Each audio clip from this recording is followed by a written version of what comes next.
Hello hello hello दोस्तों, क्या हाल है। तारीख आज 12 दिसंबर 2024, दिन गुरुवार हो गया, हिंदी तिथि द्वादशी। और आइए बात करते हैं आज के मुख्य समाचार में देश भर की तमाम बड़ी खबरों पर नजर डालते हैं। देखिए दोस्तों, एक तो आज के दिन को इंटरनेशनल डे ऑफ न्यूट्रलिटी के रूप में मनाया जाता है, यानी अंतर्राष्ट्रीय तटस्थता दिवस। संयुक्त राष्ट्र यानी यूनाइटेड नेशंस द्वारा इस दिवस को मनाने की शुरुआत फरवरी 2017 से की गई थी। अंतर्राष्ट्रीय संबंधों में जागरूकता बढ़ाने के उद्देश्य से ये दिवस को मनाया जाता है। चलिए आगे बढ़ते हैं अपन खबरों में। देखिए सबसे पहले तो आपको पता होगा कि जहां बांग्लादेश में हिंदुओं पर अत्याचार हो रहा, उनके खिलाफ हमारे देश भर में भी विरोध प्रदर्शन किया जा रहा। कल भी हिंदू संगठनों ने मार्च निकाला था और अभी आरएसएस ने भी सरकार को हिदायत देते हुए कहा कि दूसरे कदम उठाने होंगे। बांग्लादेश में हिंदुओं पर हमलों को लेकर केंद्र सरकार से भी आरएसएस ने मांग की कि कोई न कोई सख्त कदम उठाएं। वहीं खबर देखिए, पहले अफगानिस्तान और पाकिस्तान से अब बांग्लादेश से भी गायब हो सकते हैं हिंदू। कनाडा में यूनिट सरकार के खिलाफ भी प्रदर्शन किया जा रहा है। कहीं न कहीं देखा जाए दोस्तों तो दुनिया के मुस्लिम देशों में हिंदुओं को अभी टॉर्चर किया जा रहा है। इन हालातों पर पश्चिम बंगाल के मुख्यमंत्री ममता बनर्जी भी बोली कि बांग्लादेश में अल्पसंख्यकों की सुरक्षा सुनिश्चित करने के लिए केंद्र सरकार कदम उठाए। और इसी मांग को लेकर देखिए आप, बांग्लादेश की राजधानी ढाका से लेकर हमारे भारत के त्रिपुरा राज्य बॉर्डर तक लॉन्ग मार्च देखा जा रहा। भारत सरकार भी अभी अलर्ट मोड पर है, सीमाओं पर भी सुरक्षा बढ़ाएगी। और दोस्तों अब भारत बांग्लादेश मुद्दे के बीच यूएस ने भी बयान दिया, कहा कि दोनों देश बातचीत से विवाद को सुलझाएं। इस मामले पर अमेरिका बोला कि बांग्लादेश पर डबल स्टैंडर्ड नहीं है। विदेश मंत्रालय की प्रवक्ता ने कहा कि हमारा मकसद है वैश्विक शांति और यूएनएससी में भारत को स्थायी सदस्यता भी मिले, ये भी कहना अमेरिका का। चलिए अगली बड़ी खबर देखिए, भारत में भी महाराष्ट्र में एक घटना देखी गई। अंबेडकर स्मारक में तोड़फोड़ के बाद काफी हिंसा का माहौल फैल गया। महाराष्ट्र के परभणी में भीड़ ने दुकानें, गाड़ियां वगैरह भी जला दी। पुलिस ने लाठीचार्ज भी किया, हालांकि कुछ आरोपियों को गिरफ्तार भी कर लिया गया है। चलिए बड़ी अच्छी खबर है, केंद्र सरकार ग्रामीण क्षेत्रों में 2 करोड़ अतिरिक्त घरों के निर्माण के लिए भी सहायता प्रदान करेगी। भारत सरकार का प्लान है 2024-25 से लेकर 2028-29 के दौरान 5 और वर्षों के लिए प्रधानमंत्री आवास योजना ग्रामीण यानी PMAYG के क्रियान्वयन के प्रस्ताव को स्वीकृति दी गई है। तो देश भर की राज्य सरकारों को इस संबंध में सरकार बजट भी जारी करेगी और 2 करोड़ और घर बनाने का प्लान बनाया गया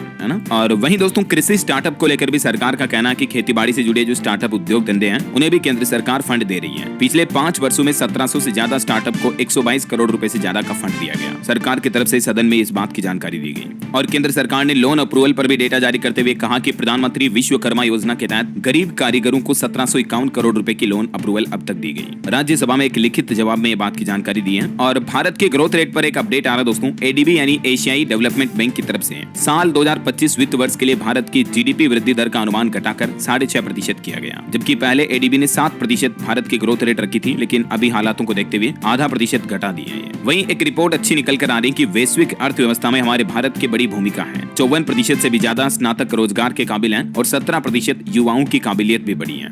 हालिया एक रिपोर्ट के मुताबिक भारत में युवाओं और रोजगार को लेकर ये डेटा भी आप देख सकते हैं। चलिए अगला अपडेट है दोस्तों कि पति की संपत्ति पर हिंदू महिलाओं का कितना अधिकार है। इस मामले को लेकर अब सुप्रीम कोर्ट की बड़ी बेंच इसका फैसला करेगी, क्योंकि हाल ही में कई इस तरह के केस और मामले कोर्ट में सामने देखने को मिले हैं। उसके बाद अब सुप्रीम कोर्ट ने तय किया कि इस मामले पर नए नियम लागू किए जाएंगे, जिससे कि ये तय हो सके हिंदू उत्तराधिकार अधिनियम की धाराएं क्या कहती हैं और पति की संपत्ति में मतलब पत्नी का कितना अधिकार होगा। तो इसका क्लियरिफिकेशन अब सुप्रीम कोर्ट की तरफ से अगली सुनवाई में किया जाएगा, मैं आपको बता दूंगा। बाकी पति पत्नी को लेकर सुप्रीम कोर्ट ने कुछ और फैसले भी सुनाए। देखिए आप, सुप्रीम कोर्ट ने कहा कि गुजारे भत्ते का मकसद पति को सजा देना नहीं है, बल्कि पत्नी सम्मान से जी सके। तो कोर्ट इसका इंतजाम करना चाहता है। मतलब कई बार होते हैं ना, महिलाएं तलाक लेने के बाद पति से बहुत ज्यादा ही गुजारा भत्ता मांग लेती हैं। तो सुप्रीम कोर्ट ने इस पर भी एक केस की सुनवाई करते हुए ये फैसला सुनाया और कहा कि पत्नी अच्छे से सर्वाइव कर सके, बस इतना ही गुजारा भत्ता जरूरी होता है ना। और पति पत्नी के विवाह को लेकर भी सुप्रीम कोर्ट ने कहा कि विवाह व्यक्ति के प्राकृतिक जीवन का एक अभिन्न अंग है। और इस मामले की सुनवाई में कोर्ट ने एक दिव्यांग महिला की मुआवजा राशि भी बढ़ाई। राज्यसभा में केंद्र सरकार ने भी इस मुद्दे पर एक जानकारी दी, कहा कि वैवाहिक दुष्कर्म को अपराध की श्रेणी में लाने का फिलहाल कोई प्रस्ताव नहीं है। चलिए अगला अपडेट देखिए दोस्तों, ग्रामीण क्षेत्रों में अब जन औषधि केंद्र खोलने के लिए PMBJP और PACS ने साझेदारी की है। मतलब अभी शहरी इलाकों में तो कई जगहों पर प्रधानमंत्री जन औषधि केंद्र हैं, जहां पर लोगों को सस्ते में दवाइयां मिलती हैं, लेकिन अब सरकार का प्लान है दोस्तों कि इन केंद्रों को गाँव में भी खोला जाए। ठीक है, तो 2025 के अंतर्गत गाँव में अधिकांश जगहों पर जन औषधि केंद्र खोलने के लिए सरकार ने इस ऑनलाइन पोर्टल पर आवेदन भी आमंत्रित किए हैं। अगर आप भी जुड़ना चाहते हैं, काम धंधा शुरू करना चाहते हैं तो जुड़ सकते हैं। janaushadhi.gov.in इस पोर्टल पर आप आवेदन कर सकते हैं। ठीक है ना। चलिए अगली खबर देखिए, हाल ही में आपको पता होगा केंद्र सरकार ने कैबिनेट बैठक में जो पेन 2.0 प्रस्ताव को मंजूरी दी थी, तो उस पर अब इनकम टैक्स डिपार्टमेंट की तरफ से क्लियरिफिकेशन जारी करते हुए कहा कि ये पेन 2.0 सबको बनवाना जरूरी नहीं है और लोगों के जो पुराने पेन कार्ड हैं वो भी वैध रहेंगे, मतलब चालू रहेंगे। ठीक है ना। बाकी आप जो नया पेन कार्ड बनवाना चाहते हो, QR QR कोड वाला, तो बनवा सकते हैं आप ऑनलाइन इस पोर्टल के माध्यम से। लेकिन अभी फिलहाल मतलब ये कंपलसरी नहीं है, अनिवार्य नहीं है, समझ रहे हो। ये सरकार की तरफ से क्लियरिफिकेशन जारी किया गया। और चलिए अगला अपडेट देखिए दोस्तों। पीएम मोदी ने स्मार्ट इंडिया हैकाथॉन में युवाओं में जोश भरा और कहा कि युवा का विजन ही सरकार का मिशन है। देश के 4 शहरों में 7वें स्मार्ट इंडिया हैकाथॉन का ग्रैंड फिनाले शुरू हुआ। महाराष्ट्र के मुंबई, पुणे, नागपुर और कोल्हापुर में भी इसका आयोजन होगा। और ये स्मार्ट इंडिया हैकाथॉन का आधिकारिक तौर पर भारतीय प्रौद्योगिकी संस्थान IIT जम्मू कश्मीर में शुभारंभ हुआ है। पीएम मोदी ने वीडियो कॉन्फ्रेंसिंग के माध्यम से इसका उद्घाटन किया और फिनाले में युवा नवाचारियों से संवाद बातचीत भी की। पीएम ने कहा कि युवा इनोवेटर्स के पास 21वीं सदी के भारत को देखने का नजरिया ही अलग है। देश विकसित भारत मिशन के सही ट्रैक पर है और युवा इनोवेटर्स का हौसला भी बढ़ाया प्रधानमंत्री ने। 4 दिन तक चलेगा ये कार्यक्रम। चलिए फिलहाल मैं आपको एक इंटरेस्टिंग खबर बताता हूँ दोस्तों। देखिए लोकसभा में नेता लोग किस तरह से लड़ रहे हैं। टीएमसी सांसद सिंधिया से बोले कि आप लेडी किलर हैं। बोले कि सुंदर तो हैं बहुत, लेकिन जरूरी नहीं कि अच्छे आदमी भी हैं, विलेन भी हो सकते हैं। मतलब नेताओं की बयानबाजी देखिए जरा, आप क्या कहोगे आप इन पर। और इधर राज्यसभा के सभापति जगदीप धनखड़ को भी हटाने के लिए विपक्ष ने अविश्वास प्रस्ताव वगैरह ला रखा, आपको पता होगा। तो उस पर भी खबर आ रही दोस्तों की कांग्रेस अध्यक्ष खड़गे बोले कि धनखड़ खुद को RSS का एकलव्य बताते हैं, सरकार की तारीफ करते हैं, विपक्ष को विरोधी समझते हैं। उन्होंने अविश्वास प्रस्ताव के पीछे 4 वजह भी बताई। चलिए खबर है जम्मू कश्मीर में फिर लागू होगा दरबार मूव। मुख्यमंत्री उमर बोले कि जम्मू की अनोखी पहचान हम खत्म नहीं होने देंगे। 2021 से ही जम्मू में ये दरबार मूव वाली परंपरा बंद हो गई थी, लेकिन अभी नई सरकार का कहना कि इसे वापस लागू करेंगे। और प्रदूषण पर देखिए सरकार ने खुद इस बात का खुलासा किया है। सरकार ने माना है कि दिल्ली की हवा में प्रदूषण की वजह से लोगों की सेहत बिगड़ी है। यहाँ तक कि सरकार ने तो ये भी कहा कि इमरजेंसी लागू करने की भी तैयारियां की गई। हवा में बढ़ता NO2 यानी नाइट्रोजन डाइऑक्साइड सांसों पर लोगों के भारी पड़ रहा है। और अभी सरकार की तरफ से कुछ हेल्थ एडवाइजरी भी जारी की है। दिल्ली के प्रदूषण में कई हानिकारक केमिकल और गैसेज चल रही है, ये देख सकते हैं आप, अलग अलग एलिमेंट्स भी।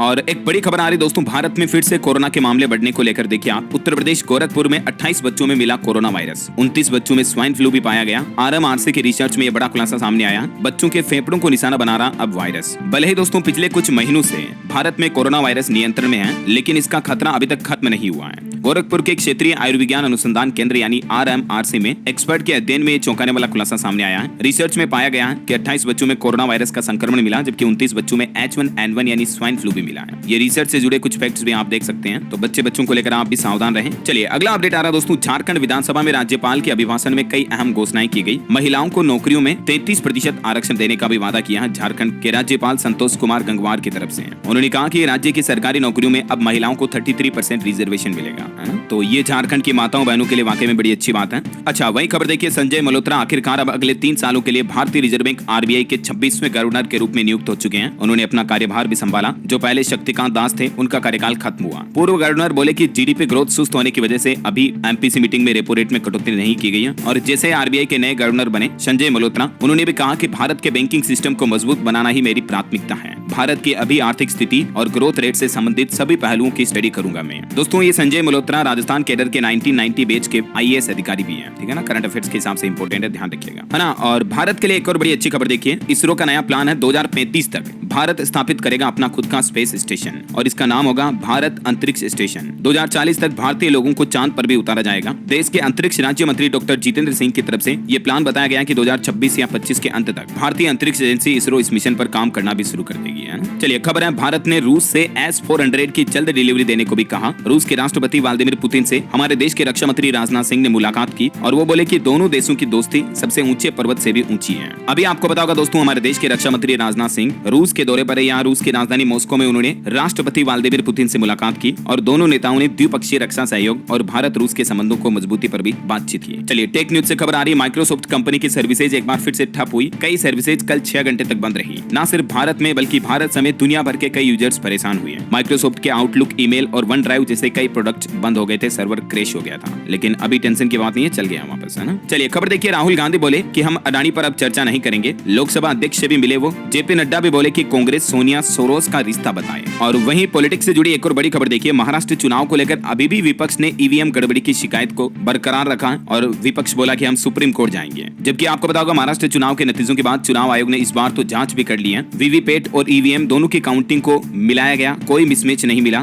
288 सीटों में 1440 वीवीपैट का मिलान किया गया। विपक्ष ने जब गड़बड़ी के आरोप लगाए थे ना, तो चुनाव आयोग की तरफ से ये जांच मिलान करवाया गया, लेकिन कोई अंतर नहीं मिला। उसके बावजूद अभी भी महाराष्ट्र में चुनावी हार के बाद विपक्ष को संतुष्टि नहीं है। बताओ क्या करें अब। चलिए अगली खबर देखिए दोस्तों। देश के केंद्रीय स्वास्थ्य मंत्री जेपी नड्डा बोले कि अचानक मौत की वजह कोविड वैक्सीन नहीं है। संसद में एक रिसर्च रिपोर्ट पेश करते हुए उन्होंने कहा कि कोरोना वैक्सीनेशन से जोखिम बढ़ा नहीं बल्कि कम हुआ है। आपको पता होगा इंटरनेट सोशल मीडिया पर कई बार ऐसे आरोप लगते रहते हैं कि आजकल जो युवाओं की, लोगों की अचानक मौतें हो रही, हार्ट अटैक आ रहा, इसके पीछे वजह कोरोना वैक्सीन को बताया जाता है, राइट। लेकिन जेपी नड्डा ने Indian council of medical research यानी ICMR की एक रिपोर्ट भी पेश की और कहा कि इस रिसर्च से पता चला है कि वैक्सीनेशन से लोगों की मौत का जोखिम बढ़ा नहीं बल्कि कम हुआ है, ठीक है ना। तो ये एक अच्छी रिपोर्ट है, राहत की बात है। चलिए खबर देखिए। एक श्रद्धांजलि दोस्तों। नीमाड़ के संत सियाराम बाबा पंच तत्वों में विलीन हुए। 110 वर्ष की आयु में इनका निधन हुआ। लाखों श्रद्धालुओं ने नम आंखों से इनको विदाई दी। मध्य प्रदेश के मुख्यमंत्री भी इनके अंतिम संस्कार में पहुंचे। वहीं आपको पता होगा कल गीता जयंती उत्सव था और इस मौके पर मध्य प्रदेश में एक नया Guinness book of world record बनाया गया। 7,000 से ज्यादा प्रतिभागियों ने एक साथ भगवत गीता का तीसरा अध्याय पढ़ा। मध्य प्रदेश उज्जैन में 5,000 से ज्यादा स्टूडेंट भी इस कार्यक्रम में शामिल हुए। भोपाल में गीता जयंती के मौके पर यह नया रिकॉर्ड बनाया गया है ना। चलिए खबर देखिए। मणिपुर में हिंसा को लेकर सुप्रीम कोर्ट का कहना है कि मणिपुर में केंद्र और राज्य सरकार को कार्रवाई करनी चाहिए, हमें नहीं। सुप्रीम कोर्ट में इस मामले को लेकर कई याचिकाएं लगाई गई, तो सुप्रीम कोर्ट ने इस पर सुनवाई करते हुए ये बयान दिया। चलिए अगली खबर देखिए दोस्तों। सरकार ने कार्रवाई के आंकड़े जारी किए और कहा कि डिजिटल धोखाधड़ी पर नकेल कसने के लिए 1700 स्काइप ID और 59,000 से ज्यादा व्हाट्सएप अकाउंट भी ब्लॉक किए गए। भारत सरकार ने साइबर क्राइम पर रोकथाम लगाने के लिए क्या क्या प्रयास किए, इसको लेकर ये देश के सदन में रिपोर्ट भी पेश की गई। चलिए खबर आ रही उत्तर प्रदेश में बिजली के निजीकरण के विरोध में राष्ट्रव्यापी आंदोलन की घोषणा कर दी गई है। 22 तारीख को यूपी की राजधानी लखनऊ और 25 दिसंबर को चंडीगढ़ में पंचायत भी होगी इस मामले में। दरअसल आपको पता होगा यूपी में बिजली विभाग को प्राइवेटाइजेशन करने का जो प्लान किया जा रहा है, उसके खिलाफ अब आक्रोश बढ़ता जा रहा है और कई संगठनों ने सरकार के खिलाफ तेज आंदोलन करने की चेतावनी दी है। राष्ट्रव्यापी आंदोलन होगा ये, तो देखते हैं सरकार अब इस मामले पर क्या फैसला लेती है। जो भी अपडेट आएगा मैं आपको बता दूंगा। फिलहाल देखिए अगली खबर। इलेक्ट्रिक व्हीकल पर भी एक अच्छी रिपोर्ट सामने आ रही है कि इलेक्ट्रिक व्हीकल इंडस्ट्री में मेगा इन्वेस्टमेंट होने वाला है। साल 2030 तक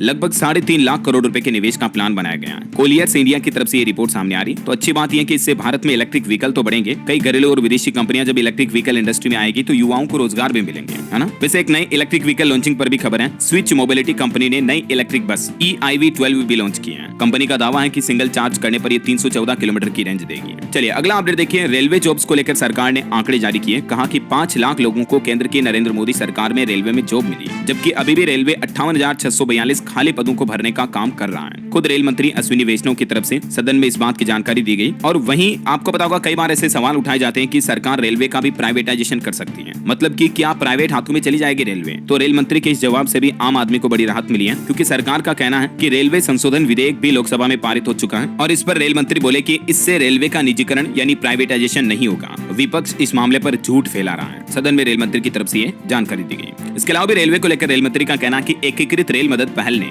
रेल यात्रियों की समस्याओं को सुलझाने और उनकी मदद करने में अहम भूमिका निभाई है। उन्होंने कहा कि देश में डिजाइन और विकसित की गई पहली तेज रफ्तार वंदे भारत स्लीपर ट्रेन के मॉडल का संचालन परीक्षण भी चल रहा है। तो जल्दी हमारे देश में आपको नई स्लीपर वंदे भारत ट्रेनें भी देखने को मिलेगी। 2025 में हो सकता है इसको लॉन्च कर दिया जाए। चलिए फिलहाल देखिए अगली खबर दोस्तों। दुनिया के एक देश ने स्कूलों में एनर्जी ड्रिंक की बिक्री पर भी रोक लगा दी है। ये फैसला कंबोडिया सरकार की तरफ से लिया गया है। सभी स्कूलों में एनर्जी ड्रिंक के सेवन, बिक्री और विज्ञापन पर पूरी तरह से पाबंदी रहेगी। एनर्जी ड्रिंक का मतलब समझ रहे हो, जैसे हमारे भारत में आते ना कोका कोला वगैरह, रेड बुल वगैरह, तो ऐसे ड्रिंक्स अब कंबोडिया में नहीं बिक पाएगी। स्कूलों में प्रतिबंध लगा दिया, ठीक है ना। क्योंकि कहीं ना कहीं देखा जाए दोस्तों तो ये नाम की एनर्जी ड्रिंक होती है, हेल्थ को बहुत बड़ा नुकसान पहुंचाती है ना, तो इसीलिए इन पर बैन कर दिया गया है। चलिए अगली खबर देखिए। सरकारी कर्मचारियों के लिए अपडेट आ रहा। संसद में उठा 8वें वेतन आयोग का मुद्दा। जी हाँ, 8th पे कमीशन को लेकर बड़ी खबर देखिए आप। केंद्रीय कर्मचारियों और सशस्त्र बलों के लिए 8वें वेतन आयोग का मुद्दा संसद में उठाया गया विपक्ष ने। तो राज्य मंत्री पंकज चौधरी ने राज्यसभा में इस बात का जवाब देते हुए ये साफ कर दिया, क्लियर कर दिया कि अभी सरकार 8वें वेतन आयोग के गठन का कोई भी विचार नहीं कर रही है। वैसे आपकी जानकारी के लिए बता दूं, मौजूदा समय में DADR की दर 53% तक पहुंच चुकी है। हालांकि 7th पे कमीशन पर एक अच्छी गुड न्यूज आ रही है। देखिए आप, नए साल जनवरी 2025 में केंद्रीय कर्मचारियों का महंगाई भत्ता बढ़ जाएगा। इसको लेकर एक अपडेट सामने आ रहा कि लगभग 3% बढ़ोतरी का जो सरकार ने फैसला लिया है, ये 1 जनवरी से ही नया बढ़ा हुआ DA मिलना शुरू हो जाएगा। और भी डिटेल आप देख सकते हैं। चलिए अगली खबर देखिए। सरकार की एक स्कीम को लेकर अपडेट आ रहा कि 2 लाख लोगों को आत्मनिर्भर बना चुकी है ये सरकारी स्कीम। इस योजना के तहत 5% ब्याज पर लोगों को लोन मिलता है। ये वही योजना है जिसके आंकड़े मैंने आपको शुरुआत में बताए थे। आपको पता होगा, कारीगर और शिल्पकारों को आत्मनिर्भर बनाने वाली प्रधानमंत्री विश्वकर्मा योजना। तो इस पर लगभग अब तक 2 लाख लोग इस स्कीम का फायदा ले चुके हैं। अगर आप भी लेना चाहते हैं तो क्या है ये PM विश्वकर्मा योजना, इस बाबत जानकारी भी आप देख सकते हैं, किन किन लोगों को इस योजना का फायदा मिलता है। और अगर आप फायदा लेना चाहते हैं तो आप इस ऑनलाइन पोर्टल के माध्यम से आवेदन कर सकते हैं, ठीक है ना। चलिए अगली खबर देखिए दोस्तों। नोएडा की आम्रपाली सिलिकॉन सिटी में बनेंगे 668 नए फ्लैट। 27 मंजिल के 7 टावर बनाने का रोड मैप भी तैयार किया है यूपी सरकार ने। वहीं खबर है, भारत ने सीरिया से 75 नागरिकों को सुरक्षित लेबनान पहुंचाया, जिसमें जम्मू कश्मीर के 44 जायरीन भी हैं। अभी आपको पता होगा सीरिया में जो काफी विरोध प्रदर्शन वगैरह चल रहा है, सरकार भी बिगड़ चुकी है। तो इस बीच अब विदेश मंत्रालय का कहना है कि भारतीय नागरिकों को सुरक्षित पहुंचाया जा रहा है, जैसे अफगानिस्तान में हुआ था ना वैसे ही। बहरहाल अभी तो कुछ और महत्वपूर्ण और काम की खबरें देखेंगे दोस्तों अपन, लेकिन फिलहाल वक्त तो चला है आज के ताजा मौसम समाचार जानने का। और हाँ, आपको याद दिला दूं, अगर आप DLS न्यूज चैनल पर पहली बार आए हैं और चैनल से अभी तक जुड़े नहीं हो दोस्तों, तो जुड़ जाइए, चैनल को सब्सक्राइब करके बेल आइकन जरूर दबा दीजिएगा, ताकि आपको रोजाना की ताजा खबरें, महत्वपूर्ण मुख्य समाचार, काम के न्यूज अपडेट सबसे पहले आपके मोबाइल पर मिलते रहेंगे। आप खुद चैनल पर जाकर देख लो, हर एक वीडियो में आपको बहुत ही इंपॉर्टेंट काम की जानकारियां मिलती हैं, ठीक है ना। और बाकी आपका मन करे, दिल करे तो इस वीडियो पर एक लाइक और शेयर भी कर देना। फिलहाल अपन टाइम वेस्ट बिल्कुल नहीं करेंगे, सीधा आगे बढ़ते हैं मौसम अपडेट में। तो देखिए दोस्तों, कई राज्यों में ठंड इतनी तेज पड़ने लगी है। राजस्थान, मध्य प्रदेश और दिल्ली में कोल्ड डे शुरू हो गए हैं। पारा 10 डिग्री से नीचे पहुंचा। माउंट आबू में तो तापमान 0 डिग्री तक पहुंच चुका है। हिमाचल और उत्तराखंड जैसे पहाड़ी राज्यों में मौसम विभाग ने पाला पड़ने की भी चेतावनी जारी की है। देखिए कुछ अलग अलग राज्यों के हालात। मध्य प्रदेश में भी शीतलहर शुरू हुई। भोपाल, इंदौर में स्कूलों की टाइमिंग बदली। 30 से ज्यादा जिलों में सर्द और बर्फीली हवाएं चल रही है। राजस्थान में भी बर्फ जमने लगी, माइनस में पहुंच गया कई जगहों पर पारा। अभी राजस्थान प्रदेश का सबसे ठंडा शहर फतेहपुर चल रहा। 17 जिलों में आज भी कोल्ड वेव यानी शीतलहर का अलर्ट है। उत्तर प्रदेश के भी 8 शहरों में कोल्ड वेव और कोहरे की चेतावनी। कई जगहों पर विजिबिलिटी 80 मीटर तक पहुंची है। हिमाचल प्रदेश के 6 शहरों में तापमान माइनस में पहुंचा। शिमला, कुल्लू और किन्नौर में कोहरे का येलो अलर्ट है। उत्तराखंड के भी 11 जिलों में पाला पड़ने की चेतावनी। पंजाब के 17 जिलों में शीतलहर जारी रहेगी। 14 दिसंबर तक येलो अलर्ट जारी हुआ। छत्तीसगढ़ में भी फैसला लिया गया, 2 पाली वाले स्कूल अब दोपहर 12 बजे से लगेंगे, क्योंकि कोहरा और सर्दियां वगैरह बढ़ी हैं, इसलिए स्कूलों की टाइमिंग बदली गई। बिहार के 7 जिलों में घने कोहरे का येलो अलर्ट। उत्तर पश्चिमी हवाएं 2-3 डिग्री तक तापमान और गिरा सकती है और जल्द ही कड़ाके की ठंड पड़ने की भी आशंका है। पंजाब के भी 11 शहरों में शीतलहर का अलर्ट है। और भी अगले 24 घंटों के दौरान मौसम की कुछ संभावित गतिविधियां आप देख सकते हैं स्क्रीन पर। कुछ ऐसे राज्य हैं जहां हल्की मध्यम बारिश वगैरह भी देखने को मिल सकती है। ओके, और मौसम के बाद चलिए दोस्तों अपन आज के सराफा बाजार पर नजर डाल लेते हैं। देखिए सोना चांदी के भाव क्या चल रहे हैं। तो देखिए गोल्ड प्राइस में 491 रुपए की बढ़ोतरी हुई है, यानी सोना 491 रुपए महंगा होकर अभी 77,666 रुपए प्रति 10 ग्राम पहुंच गया है। जबकि चांदी भी 92,700 रुपए प्रति किलो बिक रही है। और भी अलग अलग कैरेट के हिसाब से गोल्ड का रेट आप देख सकते हैं स्क्रीन पर। ओके, और चलिए कुछ मार्केट अपडेट्स भी देख लेते हैं। देखिए स्टॉक मार्केट बीते दिन भी फ्लैट रहा। सेंसेक्स मात्र 16 अंक चढ़कर 81,526 पर बंद हुआ। निफ्टी में भी 21 अंक की तेजी रही। और सेबी ने एक नया नियम भी लागू कर दिया है। T+0 सेटलमेंट का दायरा 500 शेयरों तक बढ़ा, यानी 500 इस तरह के शेयर अब लिस्ट हो चुके हैं जिनमें खरीद बिक्री के बाद फंड का सेटलमेंट सेम डे हो जाएगा। अभी तक 25 स्टॉक के लिए ये सिस्टम एलिजिबल था, लागू था, लेकिन अब इस लिस्ट में 500 कंपनियों को सेबी ने मंजूरी परमिशन दे दी है। वहीं म्यूचुअल फंड को लेकर देखिए आप, राधिका गुप्ता का कहना है कि कई लोग जो कह रहे हैं ना कि म्यूचुअल फंड में एक स्कीम है, इसमें एक बबल बन रहा, तो वो बोले कि ऐसा कहने वाले लोग बहुत ही गैर जिम्मेदार लोग हैं। ऐसा कुछ भी नहीं है म्यूचुअल फंड को लेकर। ये एडलवाइस म्यूचुअल फंड की MD और CEO है राधा गुप्ता।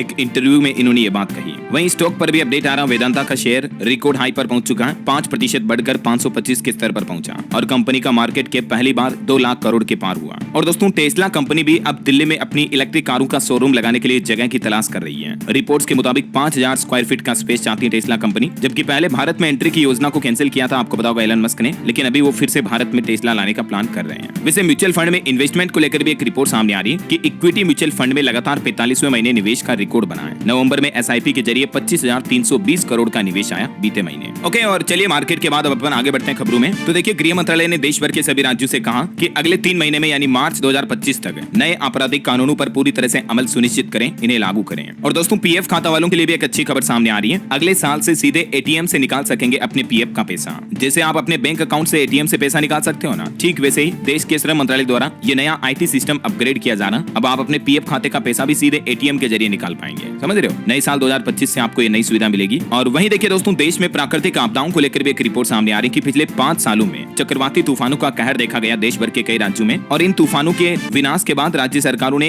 लगभग 1.5 लाख करोड़ रुपए मांगे केंद्र सरकार से, जबकि केंद्र सरकार ने सिर्फ 29,272 करोड़ रुपए ही जारी किए। राज्य मंत्री नित्यानंद राय द्वारा संसद में इस बात की जानकारी दी गई। वहीं अगर आप भी रिलायंस जियो के सिम कार्ड का यूज करते हैं तो अच्छी खबर है, जियो के करोड़ों यूजर्स को नए साल का तोहफा दिया। लंबी वैलिडिटी वाला एक नया प्लान जियो ने न्यू ईयर वेलकम ऑफर के तहत लॉन्च किया है। इस प्लान में आपको unlimited calling, unlimited 5G data समेत कई और बेनिफिट भी मिलेंगे।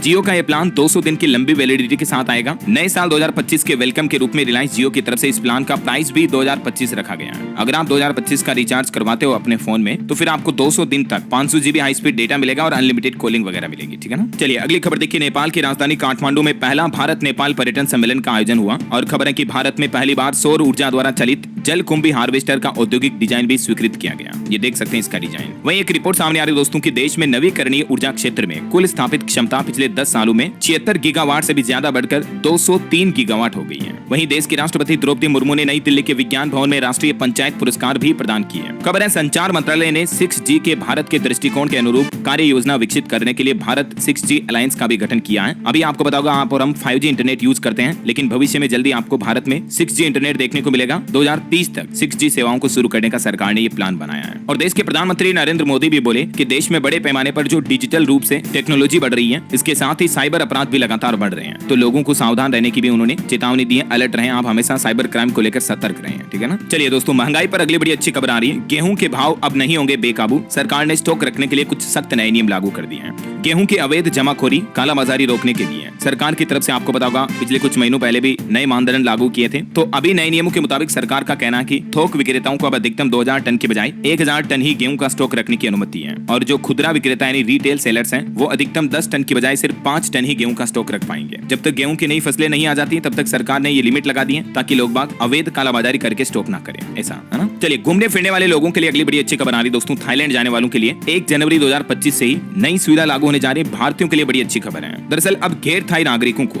जो मतलब थाईलैंड के निवासी नहीं है, ऐसे नागरिकों को सभी प्रकार के वीजा के लिए इस ऑनलाइन पोर्टल पर आवेदन करना होगा। लेकिन भारतीय लोगों के लिए एक अच्छी खुशखबरी ये है कि आप मजे से बैंकॉक, थाईलैंड, पटाया वगैरह घूम पाएंगे, कोई दिक्कत नहीं है, क्योंकि थाईलैंड ने भारतीयों के लिए ई वीजा का ऑप्शन भी शुरू कर दिया है। ई वीजा का ऑफर मिलेगा आपको, तो बैंकॉक घूमने के लिए वीजा की टेंशन खत्म हुई। आप ई वीजा लेकर थाईलैंड में 60 दिन तक ठहर सकेंगे, और ये सुविधा अगले साल 2025 से मिल जाएगी, ठीक है ना। ये देख सकते हैं आप, थाईलैंड गवर्नमेंट द्वारा इस संबंध में अनाउंसमेंट भी किया गया। चलिए, अगली एक रिपोर्ट सामने आ रही है कि भारत के डेटा सेंटर बाजार में 2019-24 के दौरान 60 अरब डॉलर का निवेश हुआ, जबकि 2027 तक ये निवेश 100 अरब डॉलर तक पहुंचने का अनुमान है। वहीं भारत में महिला एमएसएमई की संख्या भी तेजी से बढ़ रही है। टियर 2 और 3 शहरों में महिला स्टार्टअप्स की संख्या में तेजी से उछाल देखा गया। KPMG इन इंडिया की रिपोर्ट में डाटा जारी किए गए, देख सकते हैं आप। और सेबी का एक बड़ा एक्शन देखिए दोस्तों। सेबी ने यूट्यूबर रविंद्र बालू भारती और उसकी फर्म पर रोक लगाई, 9.5 करोड़ रुपए लौटाने का आदेश भी दिया। आरोप है कि ये लोगों को शेयर बाजार में निवेश करने के लिए उकसा रहे थे। वहीं खबर है, अडानी कंपनी ने कोलंबो बंदरगाह परियोजना के लिए अमेरिकी वित्त पोषण का अनुरोध भी वापस ले लिया है, अमेरिका के मसले के बाद अब। और एक अच्छी खबर आ रही, चीन की अर्थव्यवस्था में मंदी का भारत को फायदा होगा। तेल की कीमतों में गिरावट आने की आशंका है, क्योंकि अभी चाइना की इकोनॉमी थोड़ी डाउनफॉल में जा रही है, तो इसका अच्छा इंपैक्ट भारत पर देखने को मिलेगा। और देश के वित्त मंत्री निर्मला सीतारमण का भी कहना है कि उद्योग जगत को देश के फैसलों के हिसाब से खुद को बदलना भी चाहिए, मतलब भारत के इंडस्ट्रियल सेक्टर को अपग्रेड करने की जरूरत है, ऐसा। वहीं दोस्तों, भारत में रोजगार के मामलों पर भी राज्यों को लेकर एक रिपोर्ट सामने आ रही कि केरल राज्य सबसे टॉप स्टेट में शामिल हुआ युवाओं को रोजगार देने के मामले में। और IIT दिल्ली का इंस्टीट्यूट भी भारत का नंबर 1 इंस्टीट्यूट बना QS वर्ल्ड यूनिवर्सिटी की रैंकिंग में। बिहार में लिंगानुपात को लेकर डेटा आ रहा है कि लिंगानुपात घटकर 882 पर पहुंच चुका है। कन्या भ्रूण हत्या के खिलाफ बिहार की नीतीश सरकार ने कुछ सख्त कदम भी उठाए हैं। और एक अच्छी खबर है, कृषि और ग्रामीण श्रमिकों के लिए खुदरा मुद्रास्फीति में भी गिरावट देखने को मिली है। चलिए, अगला अपडेट देखिए दोस्तों। उत्तर प्रदेश सरकार का आदेश, माध्यमिक स्कूलों में बदली छुट्टी लेने की प्रक्रिया, नहीं देना होगा शपथ पत्र भी, CCL लेना भी आसान होगा। माध्यमिक स्कूलों में छुट्टियों को लेकर ये नए नियम लागू किए गए यूपी में। इससे शिक्षकों के साथ साथ प्रधानाचार्यों को भी राहत मिलेगी, है ना। और हिमाचल प्रदेश कैबिनेट की बैठक भी आज होगी। देखते हैं, मुख्यमंत्री सुखविंदर सिंह सुक्खू की बैठक में कई फैसले लिए जाएंगे। जो भी फैसलों के हाईलाइट्स होंगे मैं आपको बता दूंगा। और एक अच्छी रिपोर्ट आ रही बिहार वासियों के लिए, देखिए आप, प्रायोरिटी कॉरिडोर अगस्त 2025 तक शुरू हो जाएगा। बिहार पटना में मेट्रो भी शुरू होगी। मंत्री नितिन नवीन ने समीक्षा बैठक में यह अहम निर्णय लिया है। मतलब बिहार में पटना वासियों को अगले साल 2025 तक मेट्रो की सुविधा मिलना शुरू हो जाएगी। और बड़ी खबर देखिए दोस्तों, हरियाणा और पंजाब राज्यों में खालिस्तानी नेटवर्क को खंगाल रही है NIA। 5 शहरों में 10 ठिकानों पर छापेमारी की। नाभा जेल में बंद गैंगस्टर के घर पर भी पहुंची टीम, ये देख सकते हैं आप कुछ तस्वीरें भी। और कर्नाटक राज्य में देखिए बवाल मच गया लिंगायत समुदाय के आरक्षण की मांग पर। बेलगावी में हिंसक प्रदर्शन भी हुआ, लाठीचार्ज भी किया गया, विधायकों को भी हिरासत में लिया गया। चलिए, मोबाइल फोन लॉन्चिंग पर खबर है। Realme 14X 5G phone Bharat में 18 दिसंबर को लॉन्च होगा। 15,000 से कम के फोन में पहली बार आपको कई एडवांस फीचर भी मिलेंगे। वहीं Vivo X200 स्मार्टफोन सीरीज भी आज लॉन्च होने जा रही है। इसमें भी आपको कई एडवांस कैमरा टेक्नोलॉजी वगैरह देखने को मिलेगी। और मोटो कंपनी भी अपना G35 5G स्मार्टफोन भारत में लॉन्च कर चुका है। कीमत मात्र 10,000 रुपए तय की गई है। इसमें आपको FHD स्क्रीन के साथ 50 मेगापिक्सल कैमरा और 5000 mAh तक बैटरी भी मिलेगी, है ना। चलिए, अगला अपडेट आ रहा महाकुंभ 2025 में देखिए, AI यानी आर्टिफिशियल इंटेलिजेंस, डार्क वेब और सोशल मीडिया स्कैमर से बचाएगा साइबर थाना। यूपी की योगी सरकार की तरफ से महाकुंभ की तैयारियों में ये एडवांस डिजिटलाइजेशन सिस्टम भी शुरू किया गया है। और वहीं एक रिपोर्ट देखिए दोस्तों, ट्रैफिक के ई चालान काटने के मामले में बिहार राज्य देश में चौथे स्थान पर आया। पहले नंबर पर उत्तर प्रदेश है। और बड़ी अच्छी खबर है, राजस्थान में लगेगा दुनिया का पहला औद्योगिक जिंक पार्क। राजस्थान के चित्तौड़गढ़ में इसकी स्थापना होगी। 2 लाख से ज्यादा लोगों को रोजगार मिलेगा। मुख्यमंत्री भजन लाल शर्मा की तरफ से ऑफिशियली इस बात की घोषणा की गई। वैसे राजस्थान के CM कल जब जयपुर से गुजर रहे थे तब उनके काफिले से एक कार भिड़ गई, कई पुलिसकर्मी भी घायल हो गए, फिर वो खुद अस्पताल लेकर पहुंचे उन्हें। चलिए अगली खबर देखिए, अंतरिक्ष क्षेत्र को नियंत्रित करने के लिए कानून और मानव रहित मिशन पर बड़ा अपडेट देते हुए केंद्रीय मंत्री जितेंद्र सिंह का कहना है कि भारत का पहला मानव अंतरिक्ष यान गगनयान भी अच्छी तरह से आगे बढ़ रहा है। वहीं देखिए बड़ी खबर, दिल्ली में नहीं होगा आम आदमी पार्टी और कांग्रेस का गठबंधन। केजरीवाल ने अटकलों को खारिज करते हुए कहा कि आम आदमी पार्टी अपने दम पर दिल्ली में चुनाव लड़ेगी। 3 बार अकेले जीते हैं, इस बार भी जीतेंगे। पहले कांग्रेस को 15 सीटें देने की खबरें चल रही थी, लेकिन अब उन्होंने क्लियर कर दिया कि आम आदमी पार्टी अकेले दिल्ली में चुनाव लड़ेगी, इंडिया गठबंधन का कोई रोल नहीं होगा। वहीं खबर है, दिल्ली के आबकारी नीति मामले में मनीष सिसोदिया को भी राहत मिली। सुप्रीम कोर्ट ने जमानत की शर्तों में कुछ ढील दी है। दिल्ली शराब घोटाले केस मामले को लेकर सुप्रीम कोर्ट ने राहत दी है। और अरविंद केजरीवाल की जमानत के खिलाफ भी ईडी की याचिका पर दिल्ली हाईकोर्ट 17 जनवरी को सुनवाई करेगा। चलिए खबर है, आसाराम को तीसरी बार पैरोल मिली। 15 दिसंबर से मुंबई पुणे के आयुर्वेदिक अस्पताल में 17 दिन ये इलाज कराएंगे। वहीं खबर देखिए, उत्तर प्रदेश के 9 शहरों को मिला टाउनशिप का बड़ा तोहफा। योगी सरकार ने 14 योजनाओं के लिए 1285 करोड़ रुपए का फंड भी जारी किया, जिसके तहत प्रदेश के 9 शहरों में नई टाउनशिप योजनाएं विकसित की जाएगी। लोगों को रहने के लिए फ्लैट घर वगैरह मिल पाएंगे। ठीक है,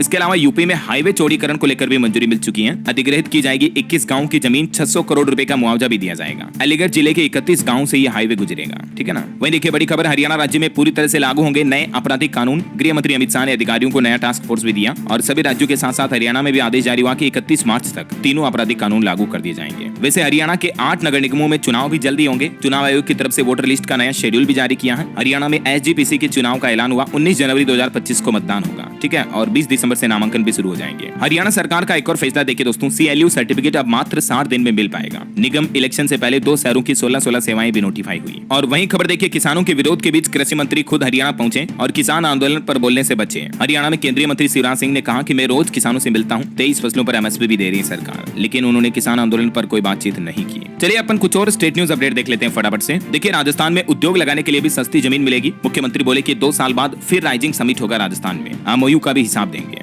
वहीं राजस्थान की भजनलाल सरकार ने राज्य के कर्मचारियों का DA भी बढ़ा दिया है। सरकार ने भत्तों में बढ़ोतरी के आदेश जारी किए। 1 जुलाई 2024 से ही बढ़ा हुआ भत्ता माना जाएगा। अब देख सकते हैं आप कितने प्रतिशत तक की बढ़ोतरी हुई है इसमें। और 7वें वेतनमान आयोग के अंतर्गत भी कर्मचारियों का भत्ता 3% तक बढ़ाया गया है। वहीं खबर है, राजस्थान जैसलमेर से भी IRCTC कराएगा महाकुंभ यात्रा। 14 फरवरी से ये शुरू होगा। अगर आप महाकुंभ में जाना चाहते हैं तो Indian railway catering and tourism corporation के पोर्टल पर आप इसका पैकेज देख सकते हैं। और एक अच्छी खबर देखिए, केंद्रीय सड़क परिवहन और राजमार्ग मंत्रालय ने राजस्थान राज्य में जयपुर नॉर्दर्न रिंग रोड समेत 9 सड़क प्रोजेक्ट पर 30,000 करोड़ रुपए खर्च करने के प्रस्ताव को भी मंजूरी दे दी है। तो इससे राजस्थान में सड़कों का विकास होगा, नई चकाचक सड़कें आपको देखने को मिलेंगी। और वहीं दोस्तों, राजस्थान राज्य की माताओं बहनों महिलाओं के लिए भी एक अच्छी खबर देखिए आप। ANM और 34 सरकारी केंद्रों की 1650 सीटों पर मिलेगा एडमिशन। 18 महीने का कोर्स और 6 महीने की इंटर्नशिप जरूरी होगी। और राजस्थान में टाटा पावर ने भी लगभग 1.25 लाख करोड़ रुपए की निवेश योजना की घोषणा की है। राजस्थान में 1 लाख EV चार्जिंग पॉइंट्स स्थापित किए जाएंगे। 71,000 करोड़ रुपए के निवेश का प्रस्ताव अलग से रखा। और राजस्थान में राशन कार्ड धारकों के लिए भी अपडेट आ रहा। लाखों लोगों ने अभी तक भी eKYC नहीं करवाई है, जबकि राष्ट्रीय खाद्य सुरक्षा योजना के तहत राशन कार्ड की eKYC करवाना जरूरी है, वरना 1 जनवरी 2025 के बाद राशन कार्ड की सूची से आपका नाम हट जाएगा। आपका राशन कार्ड रद्द भी किया जा सकता है, समझ रहे हो। तो अभी तक भी आपने eKYC नहीं करवाई तो जरूर करवा ले। चलिए मध्य प्रदेश के कुछ अपडेट देखिए दोस्तों।